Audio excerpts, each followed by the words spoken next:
thanks to Anne and the arranging committee that I got this opportunity to give you a 30 minutes walk into the issues that I work on a daily basis.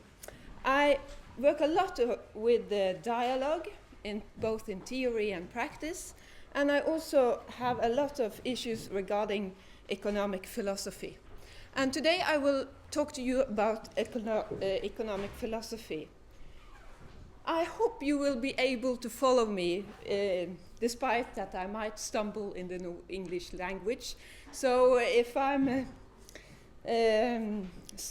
do that, I hope you will help me getting on my feet again. I'm a traditional educated economist. And in my early economy studies, I felt that something was very wrong.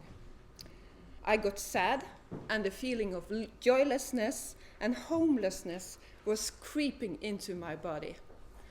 And I became a rather successful student if you looked at my degree, at my grades, but my soul wasn't with me. I got finished with my preliminary studies, and I worked several years in business. But I also had this enormous curiosity about how we humans work and how the society work, and I wanted to do a PhD. Then I went back to the academic world at the Norwegian School of Business and Administration. And once again, I met this sadness and homelessness feeling, and not this time only because of the underlying economic philosophy, but also when I met this strict, rational, linear way of doing research on tiny, tiny, tiny problems. And those problems were not defined by reality, but defined by theory. And I wanted to do curiosity-driven research in the field on bigger issues. So then I had to establish my own company and I ran off from the academic world. First, I will speak to you later on the economic philosophy that I have explored during this last 7 years. But first I want to share some of the things that I find problematic with traditional economic philosophy. And one of the main assumptions in traditional economic philosophy is to get the most out of as little as possible. You are a good economist if you are able to squeeze other people. Then you got this, you are a very clever economist. And these assumptions legitimize misuse of power between big and small actors in the market. And this misuse of power is all fine regarding when you go back to the theory. Because the theories assume that power does not exist. We are equally powerful, but that's not reality. That's an assumption made on the desk. So this economic theory is putting a lot of people into a position in their work that they have to squeeze other people. And when I was a student, I discussed this with other students, and I felt that some said, "Oh, we just have to do it. It's the price of being professional." But I was not able to split myself in two and say, this is the private Irene, and this is the professional economist. But that is also it's a difficult issue when I talk to economists about these things, because I have friends that is practicing this every day. But they are very good people in the private. And that makes it I feel like a criminal, or like a very troublesome person raising these issues in the private area. But we have to do it. But I feel it's not easy. But it has to be done. Another issue in traditional economic thinking is instrumentalism. You do one thing to achieve another thing. Everything is evaluated based on the outcome of things. You go to school, and this attitude has spread throughout the society. You go to school to get good grades, to get a good job, to get a good salary, always heading forward. And I was for a long time sitting at my desk and I was thinking, what's the opposite of instrumentalism? And suddenly I think, how come I thought of this so long? Because it's love. Love to what we are doing, love to our work, to the fields we are studying.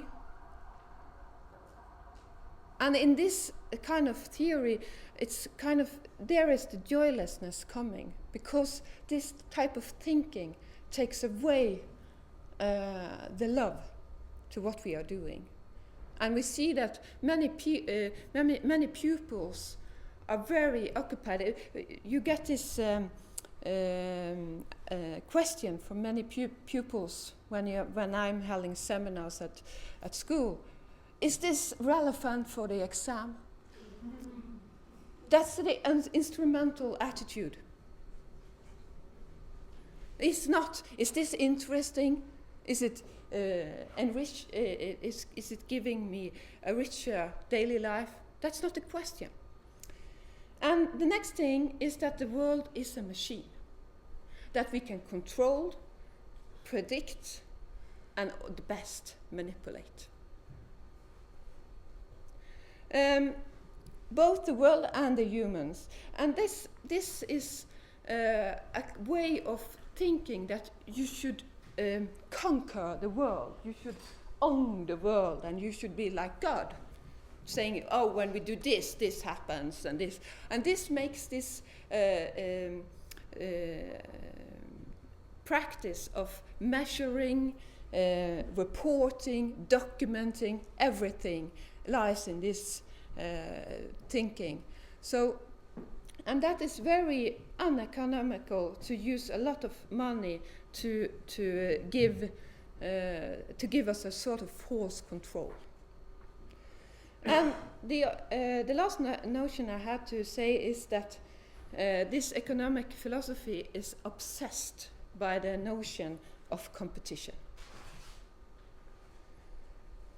But it is very ironic, because this economic philosophy very much in Norway, and I don't know how it is here in England, but it has in a way a monopoly on defining what economy is about. So there are no competition on the theory level, but they are obsessed by competition. And I see that it is a kind of religion. It's worse than any other religion, because in other religions there are something holy, something filled with bliss. But in this religion, we must not even dare to think of what we want to. We must be useful. And when other religions ask us to be trustful, not to fear, this religion stimulates us to be fearful. The fear of not being good enough, the fear of not being the first and the best, and the fear of being a loser.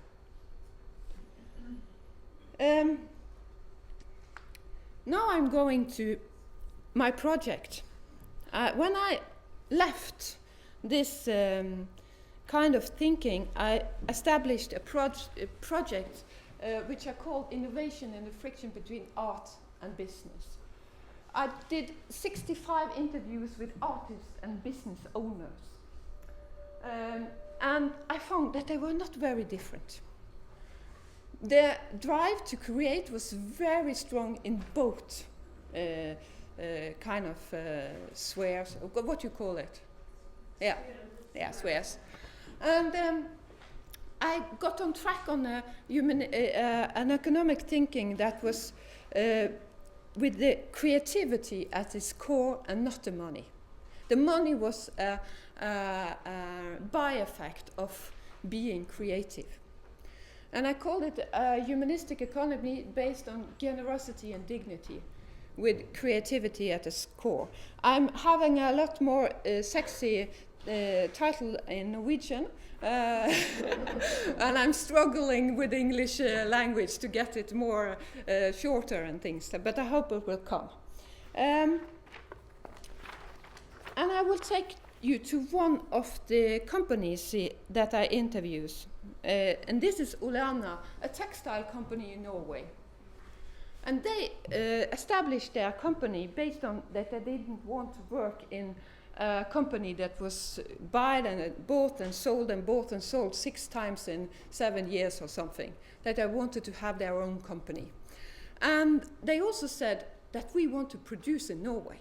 And everybody said, that's impossible. It's too costly. It will never gonna work. And they say it's about 2 things. We have to be good on design, and it's about human relations. People can manage to do the most beautiful things and the most impossible things if they're able to cooperate. And they were very successful quite soon, and I have a lot of stories from this company. Once is about they got a call from a purchaser in Germany, a huge change that wanted to order a huge amount of knitted jackets, and they said no. We don't want this order.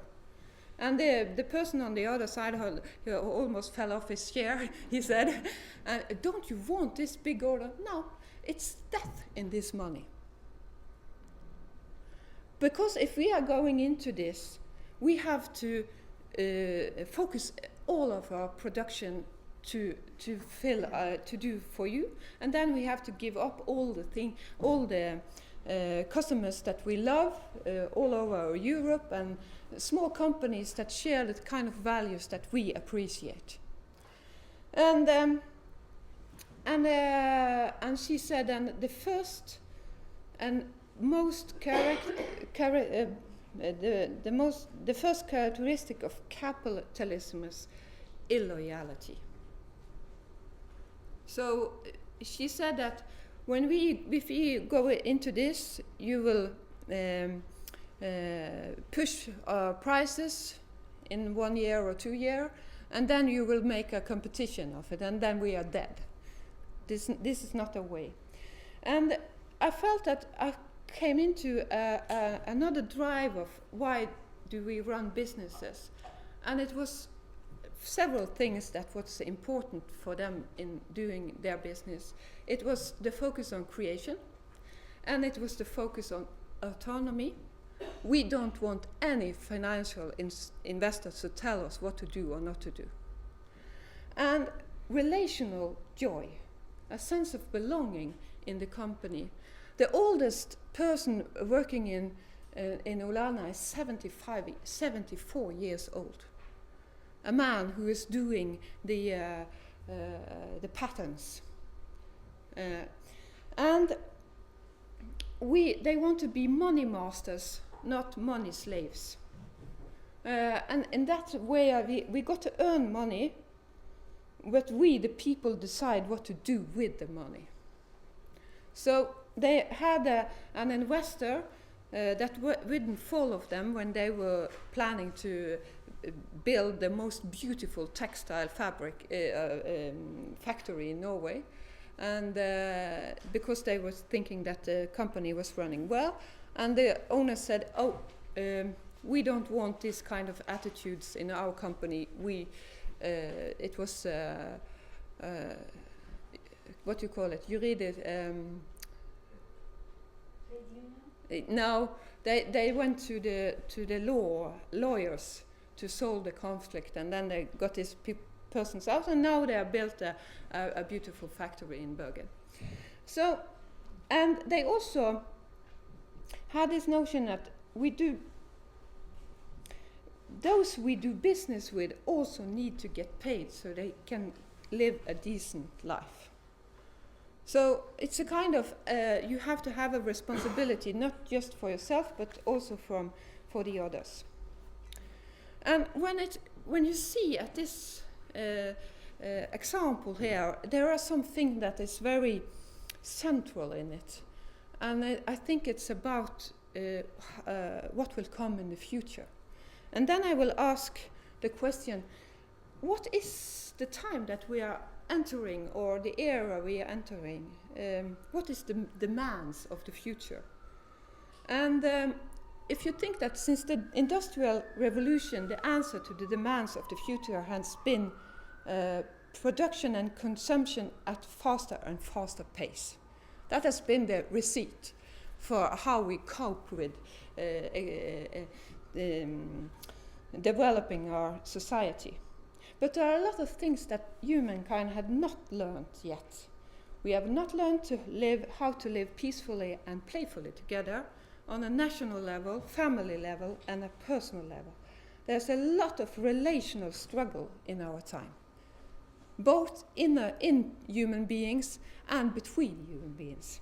So I see that, I called it, it's a time for get lost, exploring, understanding, and manage relational issue, and to get the knowledge of how can we create playful and creative relations. And here we have a lot of work to do as humanity. And and I think this is very important, because in Ulana they say they focus very much on relations. And if you're thinking about it, everything that we human beings do are happening in a relational energy field. I don't know if this is bad English or not, but I hope that you understand what I mean.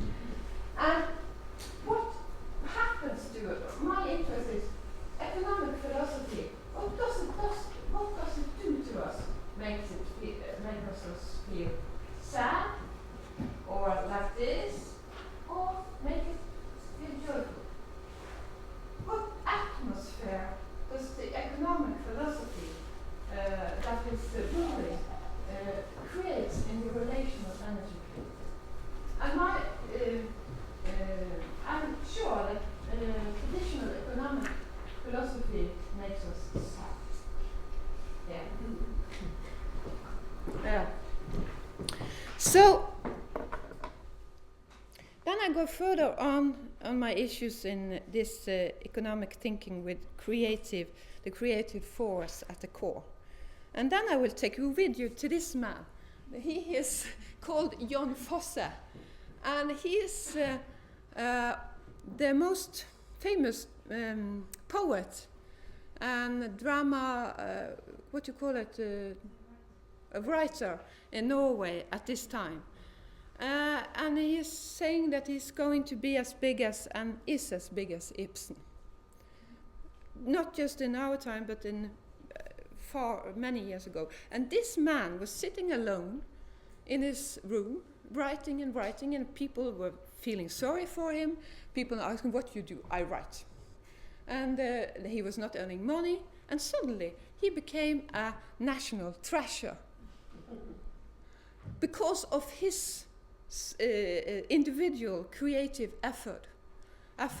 And like Jon Fosse, he didn't do market research on what people needed of new poetry or something. He was seeking deep into what I call the soil of the soul. He was listening into himself. And that is where the new is coming from. And that is what the businesses has to learn from art. Politicians too has to learn from art. The new is not coming based on what you calculate here out of the material physical, what you know about the material physical reality. only variation on history. That's the only one thing you can create of that. So, and what's it about Jon Fosse that is special? And I think that he touches what you call it, the soul of the world in a way, because his place is about human beings that are struggling to communicate with each other. If you see a Jon Fosse play, you get exhausted, you want to get out of the room because the people on the stage are not able to communicate with each other.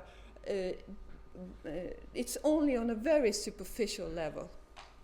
So he is kind of creating this atmosphere of not being in contact with other people.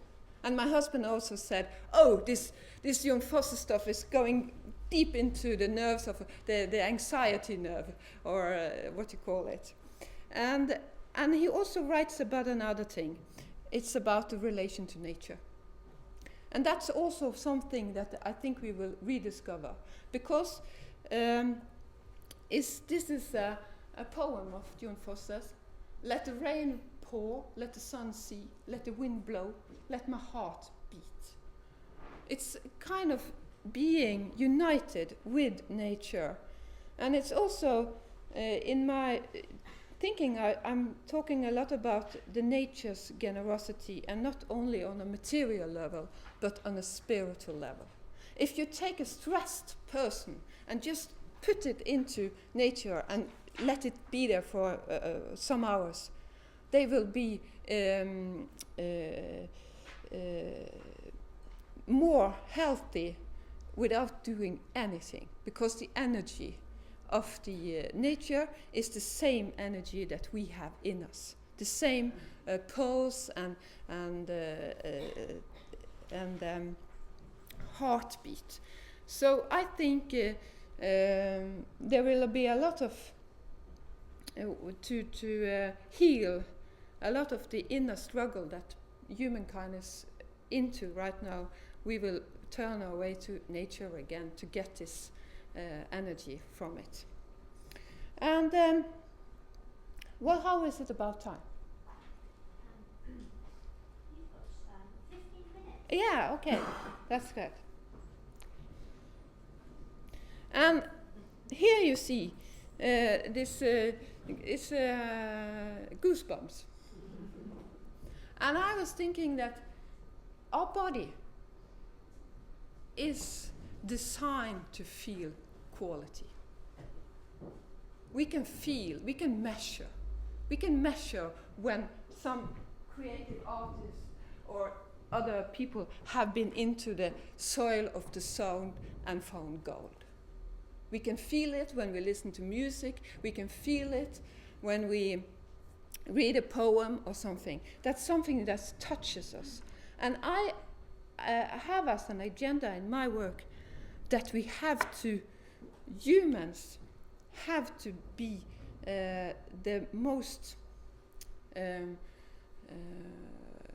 significant measure tool that we have.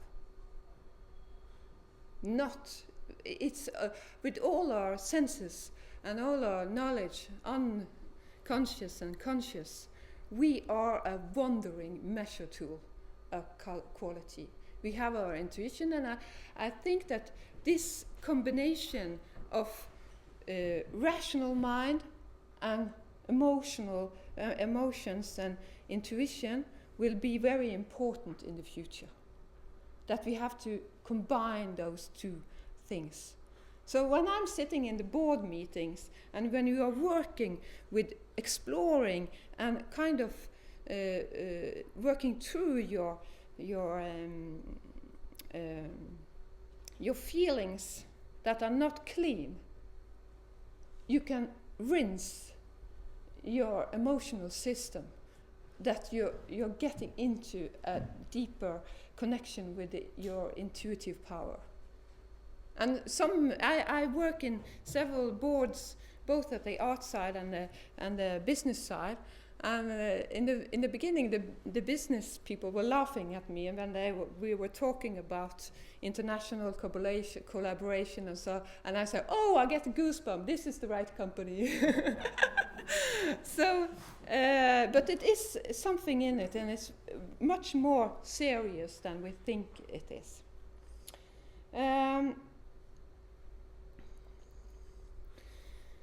This is a professor in art and a performance artist, Kurt Johannessen.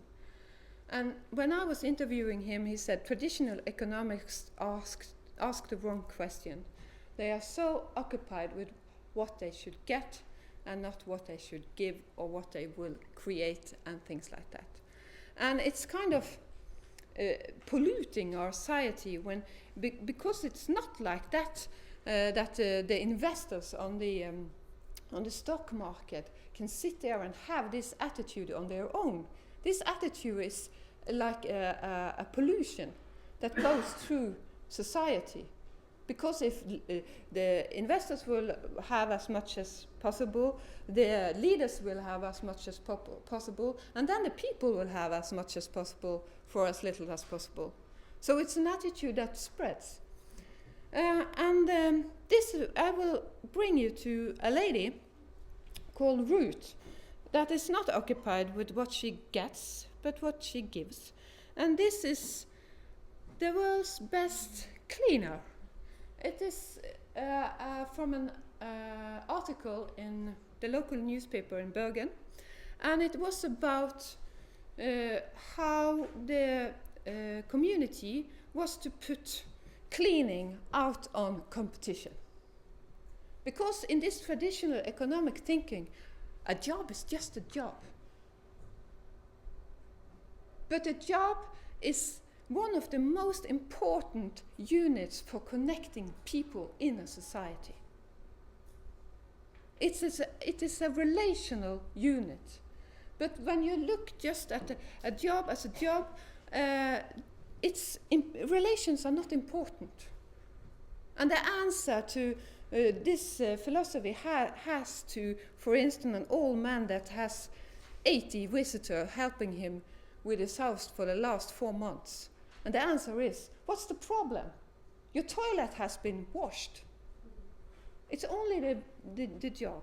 But Ruth, she says, everybody needs a hug once in a while. And you don't pass a person that you see is sorry or down. And the pupils love her, and the other personnel at the school loves her too. And she gets notes like this when she comes back from holiday. Ruth, we love you. And one of the most impressive things about Ruth is her attitude against hierarchy. And she said, hierarchy? Now that depends only how you are feeling it. I don't feel it. So she has an integrity, and what I feel that Ruth is representing, she is daring to be a person betydningsfull. Could you help me? Meaningful? Yeah, she's daring to be a meaningful person. And this other economy is kind of saying, oh, you are just a worker that we could shift out. It's not important who you are. It's just a job. And Ruth is what I call a sunbeam person. She is not only a cleaner, she's a health worker, a psychologist, and she's bringing, her effort is helping the social budget on a national level. And what does the economic thinking create? What kind of people do the economic thinking create? Do we produce roots, or do we produce sad people that feels that they are homeless and they don't feel have their meaning in their work.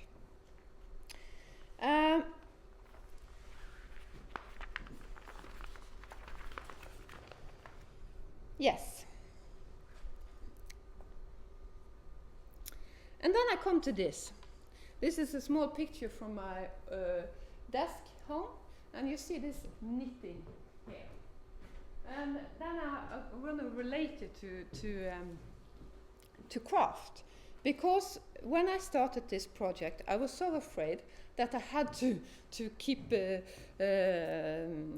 me safe by holding the knitting pins or so like that. So I knitted and knitted and knitted and knitted. So I knitted a lot of things, a whole production during these 7 years. And it's something that is very, I found out about knitting, is that if you have 5 wool balls in different colors, and you knit a piece of work that is 1 meter long and about 2 meter, 2 meter this way and 1 meter this way, there is no mathematical or statistical formula that can calculate how many possible variations there are. So knitting outperform the variations in knitting are just outperforming the mathematics and statistical capability. So this is what I also is into when it comes to creation. We have no problem with seeing that. And I think that we are, in our time, we are putting too much weight and too much burden on what mathematics and statistics can do for us. And I want to have a society that we can move from competition to blossoming variations. And I think it's possible because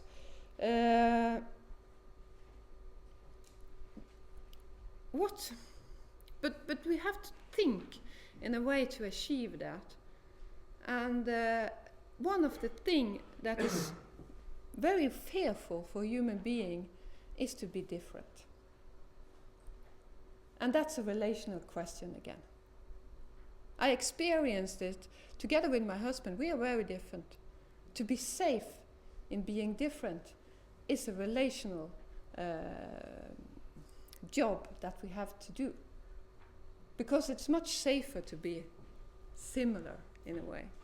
We need a lot of inner strength to be different. And also, but when we put this here, I will say that if you look at these people here, I think every one of us has 2 longings. That's this kind of can see as a contradiction. But in the first place, we want to be free, and we want to belong. And these issues I've been working a lot with, but in traditional economic, we are in a way unfree and dependent on each other. Not belonging, but dependent. And that's 2 different things. But there is an opportunity to unite those 2 things. And if you can say that if you can feel it when you are in a relational field, for instance in a family, or if you're with the family, and you feel, oh, this is a good atmosphere here, I can breathe. They are interested in who I am, who I am, and they let others to be themselves. And we are interested in, not in what we think we should be for each other, but interested in who are you? Ask the question. And that gives an atmosphere for breathing. And I feel that very often we raise our children to be kind, to obedience, rather to say what they, but rather being interested in what they think and feel. So one of the most important issues in getting this change to happen is through honesty, to nurture honesty in ourselves and in others, and ask them, what do you honestly feel? And that we also have the capacity to hear other people's honest feelings. And what is very, it brings life into life when honesty comes. It can be shocking, but something happens. And then I say, honesty is the kruttet, is the honesty is what, honesty is the explosive in the dialogue. And are we ready for honesty? And very often when we are honest, we feel like we are criminal. And how come it's so? Thanks.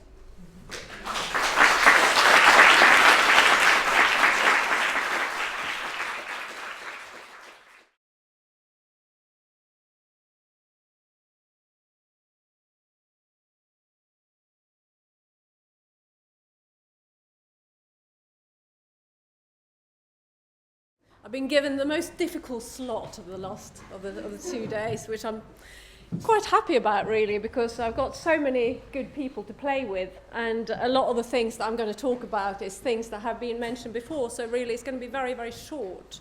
I think I will do it in about 5 minutes, but I might go on a bit longer because I tend to do so. So thank you very much for inviting me. It's been a very inspiring, a very, very good gathering of people. And, you know, since I spend my life in between Norway and England, I do find it very inspiring to be amongst English people and Norwegian people, especially, and lots of other nationalities as well. That's good. Sorry, very sorry. And I will try and not speak too fast. What's also interesting when you're the last speaker is that suddenly there's little snippets of things that other people have said, or, you know, quotes they mentioned that, that person I've got in my little ideas. So Rebecca Solnit, I saw somebody had earlier on, I think it was Sam who had her in, and I think it's just really nice. I still think the revolution is to make the world safe for poetry, meandering for the frail and vulnerable, the rare, the obscure, the impractical and local and small.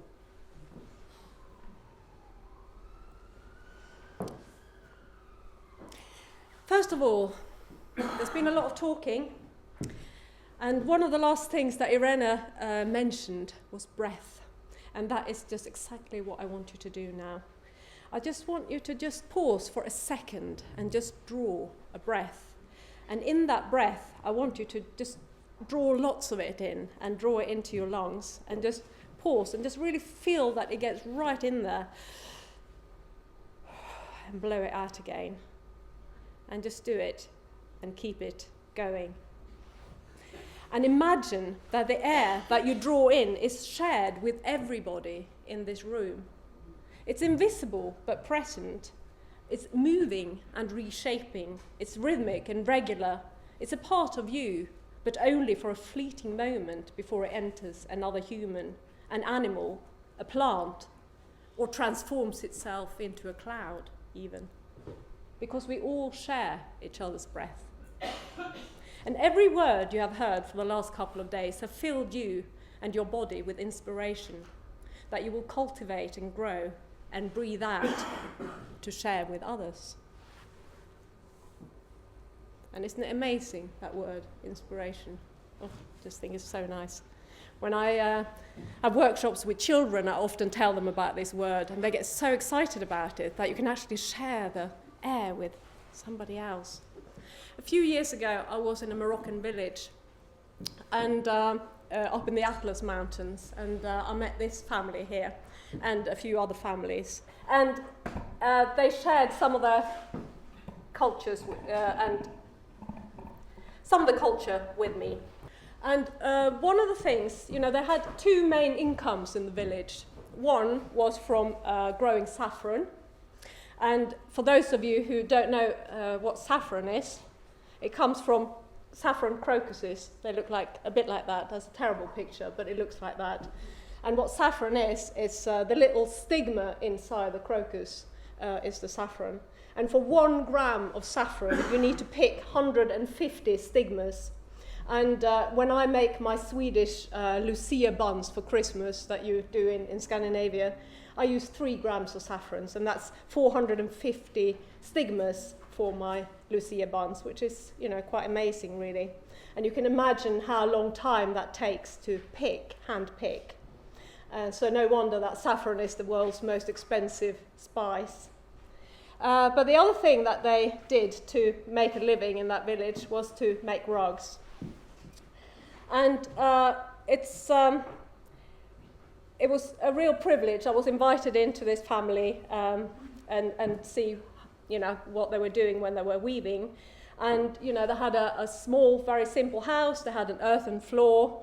It can go back to the first picture, that one there. They had an earth floor, and they had all their animals in there. They had a bare light bulb that barely had any lights in it.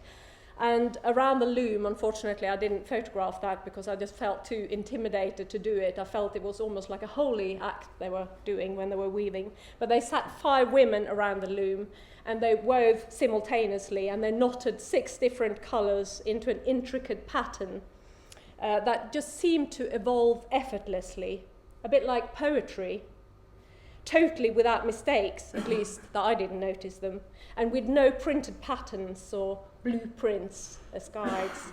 And I was absolutely awestruck witnessing this wordless communication and the incredible precision that went into the making of this rug.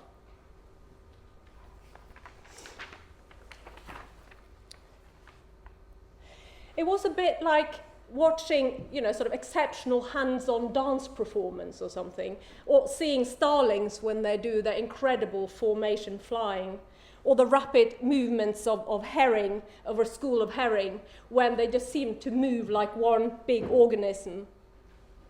And this is the close-knit synchronicity that a culture requires after many, many years of collaboration, and where generations of experience perfects every move, and where an almost seamless and intuitive interaction is developed, and where all individuals seem to be part of the same mutual organism, and when there's no separations between the hands and the mind. And watching these women and their amazing work filled me with inspiration and admiration, but it also triggered a sort of sadness within me.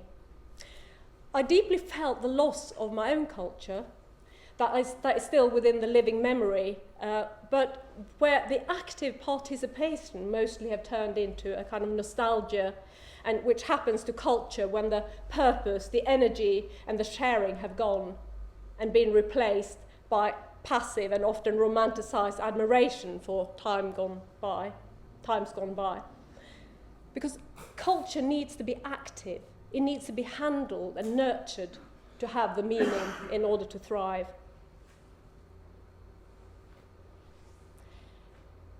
Culture comes from the Latin word cultura, which means to cultivate. And to prepare the ground for something to grow out of, that means. To prepare the ground for something to grow out of. And culture used to be place-specific and reflecting the landscape, the resources and the living creatures of that region.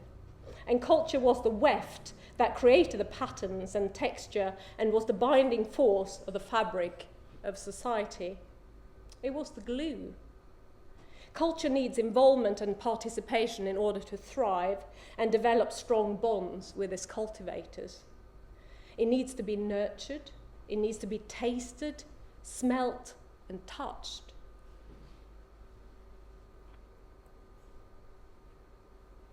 Oops, funny.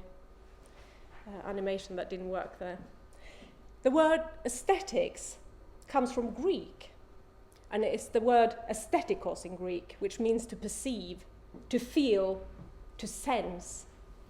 Seeing, hearing, smelling, touching, and tasting all triggers feelings and experiences that forms our culture and shapes the way that we navigate. For millennia, we depended on it for our survival, and also for the joy of being alive. Aesthetics was the warp that, together with culture, formed a resilient and flexible and beautiful fabric to envelop our diverse communities. And for the Norwegian participants in the audience, this is the most famous Norwegian cheese. It looks like that. Unfortunately, the predominant culture of our times is more in favor of anesthetics than aesthetics. And rather than celebrating and invigorating our senses, we spend insane amounts of energy and resources in numbing them. We have become scared of touch, and we're frightened of pain, and we're disgusted by smell, and we're uncomfortable with rain and wind, and our taste buds have become subdued, and our food is uniform and bland and often devoid of flavor. And we sterilize, and we pasteurize, homogenize, anesthetize. We build. This is just quite interesting. It's actually, I've gathered loads of antibacterial components. And this last bit here is actually a sort of ultraviolet thing that you can put your hands over or your mobile phone over just to sterilize it, because, you know, there might be germs there. So just beware, there might be germs on your phone. So we just build walls to keep some out and others in, and we dig and we drill and explode and extract and ravish and penetrate to accumulate what we need to accomplish our task. Explosively in every corner of the world. Isn't it beautiful? That's Canada, by the way, Alberta. We're spending an incredible amount of energy working against nature, ignoring the fact that we are actually an intrinsic part of it. In reality, we are therefore fighting a futile battle against ourselves. And in the process, we are rapidly killing our own cultures. And as we talked about before, with words like forgetting, when cultures die, the silent knowledge achieved through experience over centuries die with it. And the multitude of skills perishes together with the songs and the stories. And words vanish, and whole languages disappear even at an alarming rate. Actually, at this moment in time, there's about 60 to 70% of languages are on the endangered language list, and they reckon that they will disappear within 100 years. And we talked about tools. And what happens to the tools when a culture dies? That's quite interesting, because the tools and the artifacts, they're made redundant and sold off as antiques to gather dust on walls and shelves. And then what about the hands? The hands no longer need to make, and therefore they lose the inherent memory of making, and our senses have forgotten the purpose and joy of sensing. And our bodies get reduced to vehicle for transporting our heads around, as Sir Ken Robinson put it once. I think it's really good that our bodies get reduced to vehicles for transporting our heads around. We have traded in our culture for spare time and comfort, and we have sold off our aesthetics to corporate brands dictating our lifestyle choices through advertising and glossy magazines. Children who grow up now know more brand names than they know the names of wildflowers. For a long time, we were all convinced that this was such a good idea. We called it progress, and we celebrated the liberation from the burden of hard labour, which is sort of understandable, really. Working the soil and doing hard labour is hard. And this way of life was made possible by cheap energy from oil. And of course now it has become the norm and set the standard of living throughout the world. This is what everyone aspires to. We even found ways to measure our success rate, the gross national product, where crime and fraud also is counted in as an asset to a nation's economy. But for some strange reason, we ignore the most important calculation of all, the fact that we are actually consuming more of the world's resources than what is there. It's pretty simple maths, really, but the figures doesn't add up in more than one way.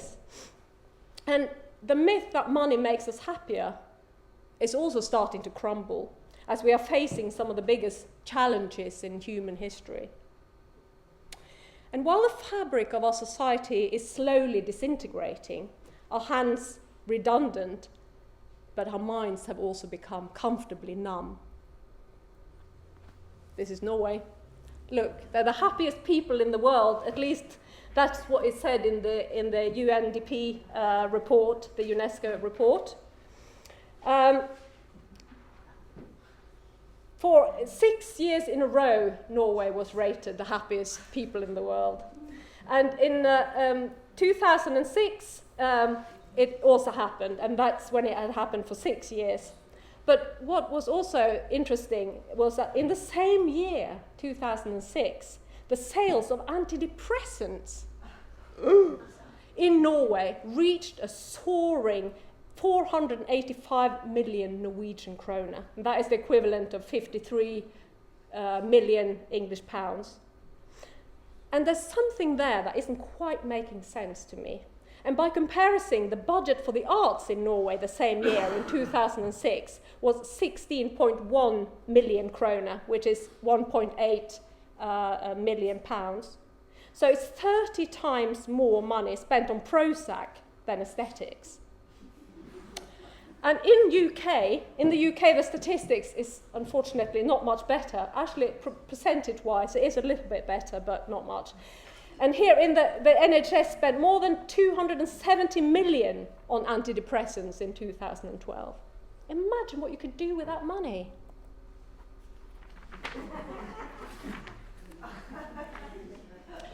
And that is really bad news. It's not inspiring at all. So we're tempted to do that, aren't we? Because it's just unbelievable. Figures like that is enough to make even the most positive person totally depressed. And we ask ourselves, how on earth did we get ourselves into this rut? And where the hell do we go to get out again? And how is change possible when it turns out that we're all become zombies, stuffing ourselves with drugs to get by, or sticking our hands in the sand hoping that the problems will go away? Because it is absolutely overwhelming. And social anthropologists and biologists and systems and communication theorists, it's funny with all these people who have so many sort of multitasking things in their life. When you say what they're doing, you have to sort of mention everything, really. Gregory Bateson, his name is, he said once, the most important task before us today is perhaps to learn to think in new ways. And Einstein had the same idea, and you probably all heard the quote, the famous quote, that problems can't be solved with the same mindset that created them. So we need to get out of our minds. But the good news is that this is already happening. And just like you've heard, for the last couple of days, people are actually starting to wake up and take action, and they are doing it in a multitude of weird and wonderful ways. In India, there's a word to describe a creative idea providing a quick alternative way to fixing or solving problems. It's called jugaad. You might have heard it, jugaad. And it literally means a sort of improvised arrangement or contraption made from recycled bits and pieces. A bit like that, isn't it genius? You just have an old moped and suddenly you have a water pump. You just do it. And in Brazil, you have a similar word. It's called gambiarra. And it means a playful kind of fixing and making do, where things are made by reusing old bits and then you create something new. But funnily enough, the Brazilian version also means to celebrate. It means celebration. And I believe that's exactly what we need to do. We need to use our creativity, we need to reuse, we need to self-organize, and we need to make and celebrate.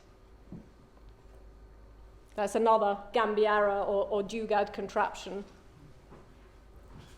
And that's one my son made when he was about 11. He was obsessed with creating things that went really fast, and he went around to all the neighbours and got engines of different kinds, lawn mowers, chainsaws and things, and he stuck them on bikes.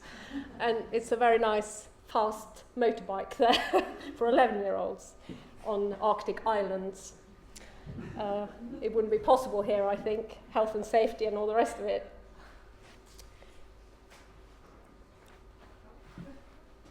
We need a gentle revolution, one that turns things and reality on its head. And we need a truth serum that reveals all lies, and an empowering potion that can activate the hands and minds into making and shaking again. A gentle revolution that transforms Prozac into Prohack.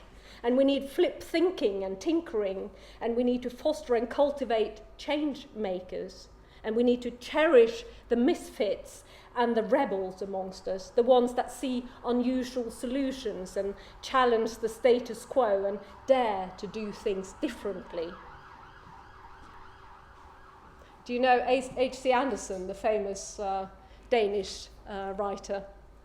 One of my favourite stories is the one about the emperor's new clothes. So this is the emperor.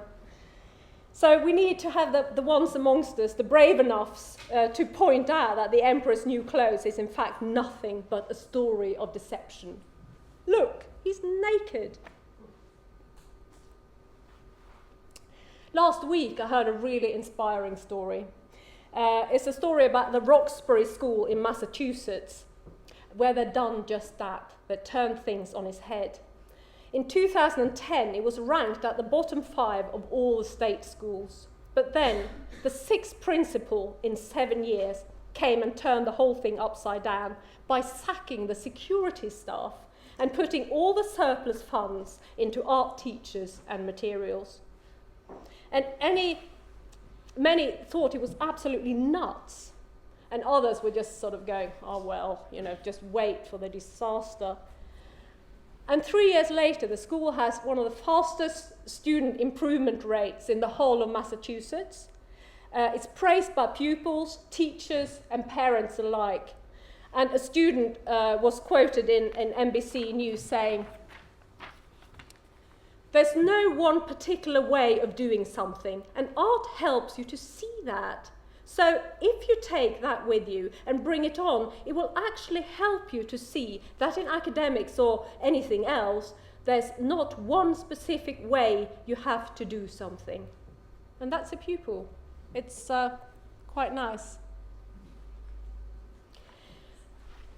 There's do-good thinking in that very action there. And there's cutting-edge innovation in that action. And there's flip thinking. And there's turning the problem on its head and trusting the transformative powers of art instead of succumbing to fears and the proportionate inflation of security. Anne Bamford, I don't know if you heard about her, she's an educational researcher in the arts. And a few years ago, actually in 2006, she did a survey for UNESCO, a report about the art education in the whole of the world. And the report shows obvious evidence that schools with a serious emphasis on arts and crafts also have the best results in all the other subjects. So we clearly thrive from connecting our hands and our minds. And making makes our minds tick.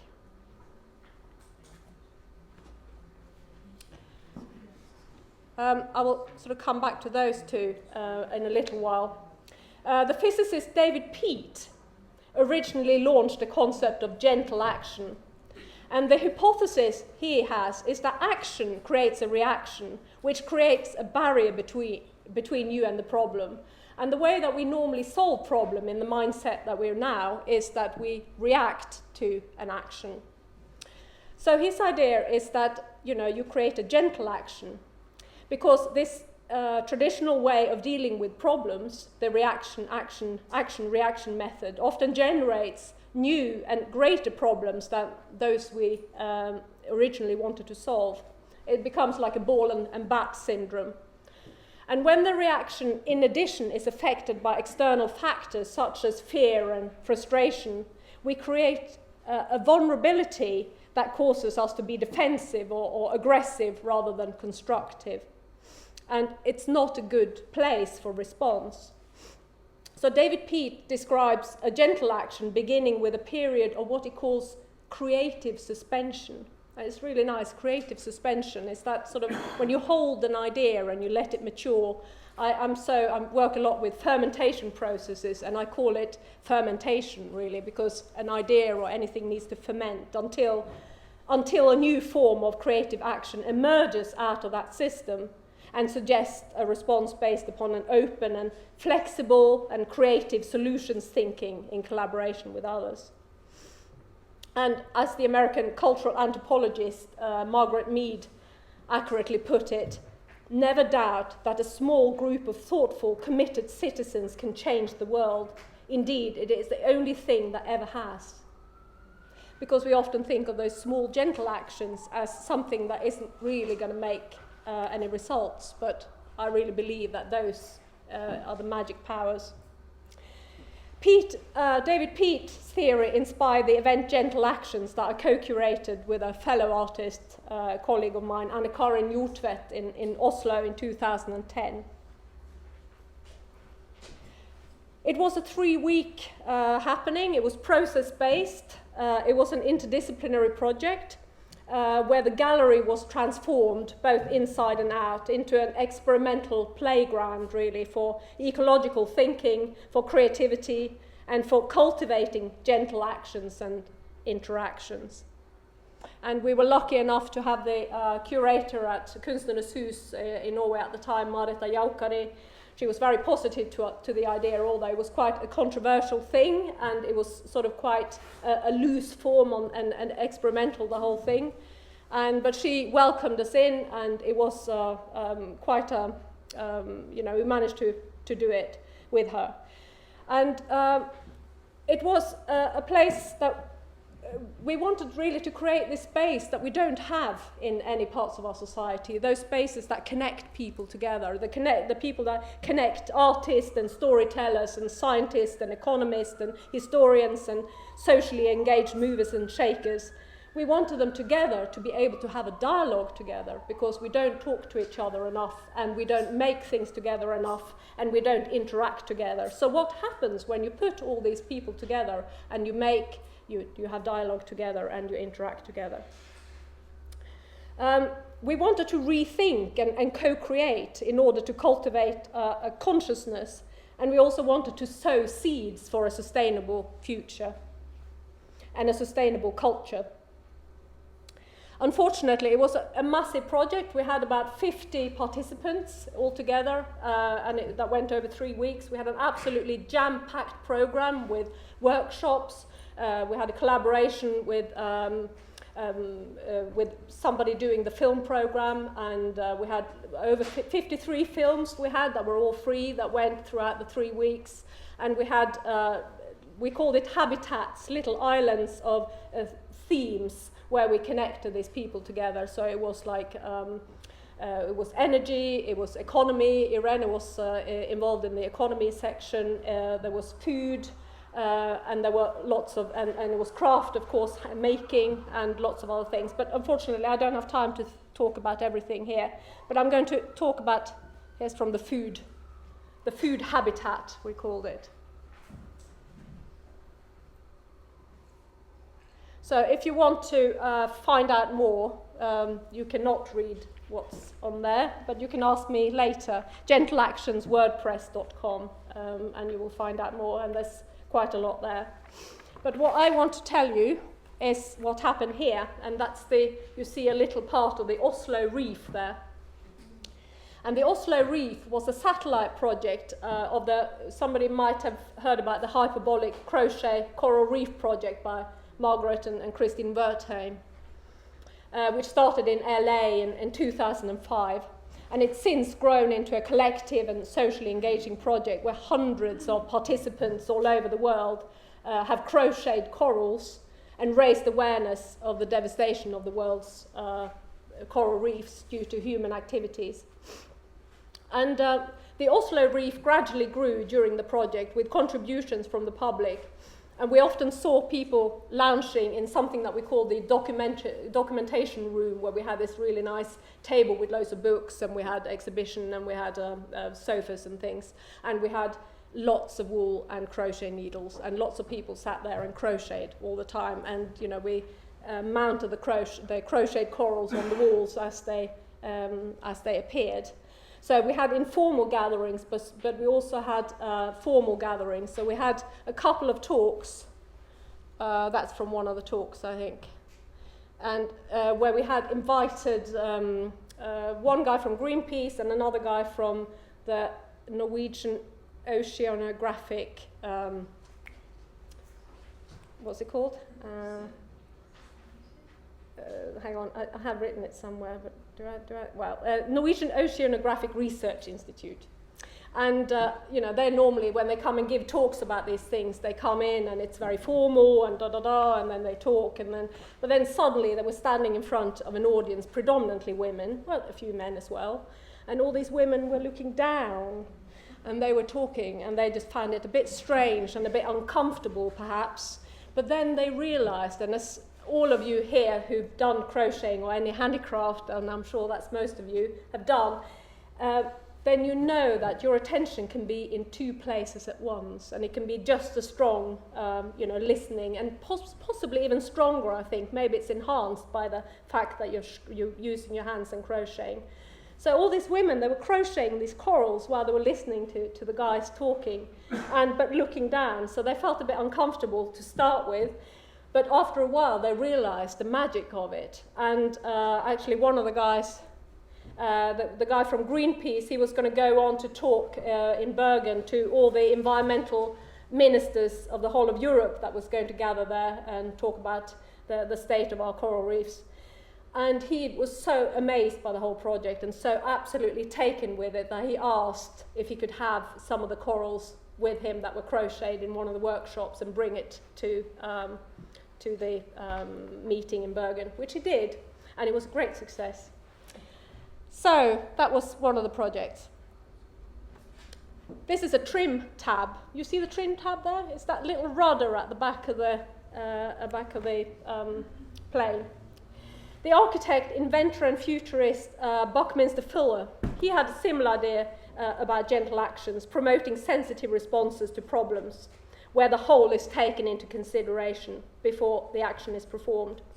So he brought our attention to the trim tab, which is that little thing at the back there.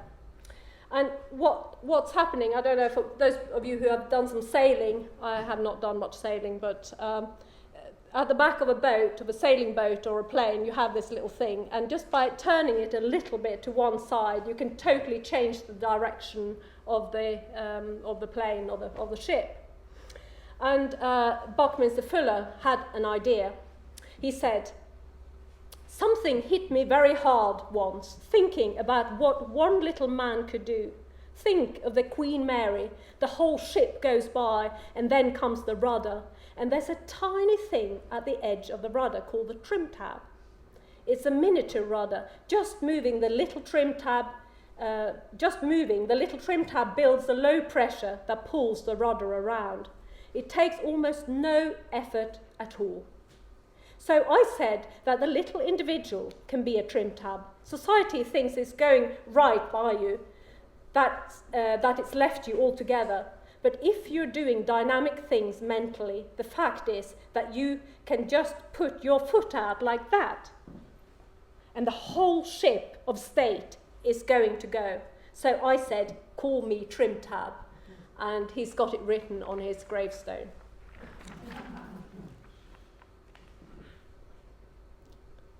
Because a gentle action or a trim tab movement is all about sensitive responses to a problem where the whole is taken into consideration before the action is performed, and where the counterforce is almost magically transformed into a with force, with a sort of Aikido type movement, and where the action comes from an awareness, a balance, and a respect and wakefulness instead of a great effort. A trim tab action requires us to develop a kind of open consciousness, which means relearning the way that we interact. And this is from the Gentle Actions again. This is one of the exhibition halls in Kunstnernes Hus in Norway. And it was one of the artists there. She organized this yoga session.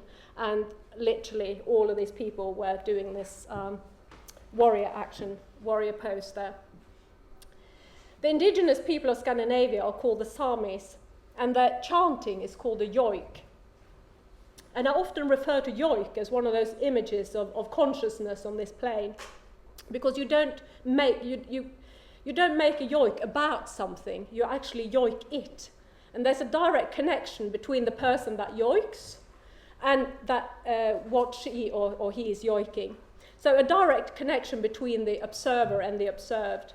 There's a kind of an immersion that has been mentioned before, when you're making, you have this sort of immersion with your material. And in Swedish, the word for consciousness is medvetande, and directly translated that means with knowing. So, which is rooted in the original meaning of the word to share knowledge. So consciousness can be cultivated, just like growing tomatoes on your windowsill, I suppose. But it needs to be cultivated by nurturing and paying attention, and by sharing. And as we develop our consciousness, we extend our own horizons while creating fertile ground for creativity and change. And this is the Dutch artist Claudia Jongstra. You might have heard about her. She's a fashion designer and a felt artist. And she said in a really inspiring film recently that is on YouTube, it's called Paradise Reset. She says, "The earth calls me to do it justice. I think if you experience that, you feel connected. Solidarity is universal, be it nature or earth. Solidarity is togetherness." And she talks about the amazing qualities of wool and the knowledge of collecting dye colours from nature, and how we have forgotten and need to relearn these basic skills that connect us with the earth. And we need to relearn the craft of being alive, really. And the making of craft becomes a paradox in our times when short-term solutions and financial gain is prioritized over long-term perspective. So to spin fleece into yarn is therefore really a revolutionary act in the true sense of the word. An alchemical process turning simple wool into valuable gold in a timeless space where rhythm creates tranquility, where the slowness and the presence set the conditions, and where the material properties are poetically retrieved and transformed by experienced hands. Progress is to pick up the bits we have forgotten and couple it with creativity, consciousness of our time, and create the right conditions so that we can recreate the world, so that we can sensitize it, reanimate it, reclaim the time, and find new ways to collaborate and share, to cherish and flourish. We need to do it, not just think or talk about it. And it's so powerful to see the rekindled interest and the joy of making, and all this sort of do-it-yourself things that are happening out there, and the celebration of quality instead of quantity, because it is happening and it is inspiring. And it is encouraging to see it happening on the edges. And like all dynamic and complex systems where change happens from the edges and gain momentum that gradually moves into the center. And it's a bit like mushrooms that spread, and you have mushrooms is the biggest living organism on Earth, but the organism is actually underground, and then suddenly, when the time is right, when it's fermented or had this creative suspension, it just comes up into fruition. And I do feel that that is what we can see happening now around the world. It's this mushrooms of creativity and creative power coming up around the place. And craft is a subtle and gentle but powerful tool for change because it contains the missing link, the bridge between nature and culture that gets us back into our bodies and out of our minds. A truly gentle revolution in its making. So, that's it.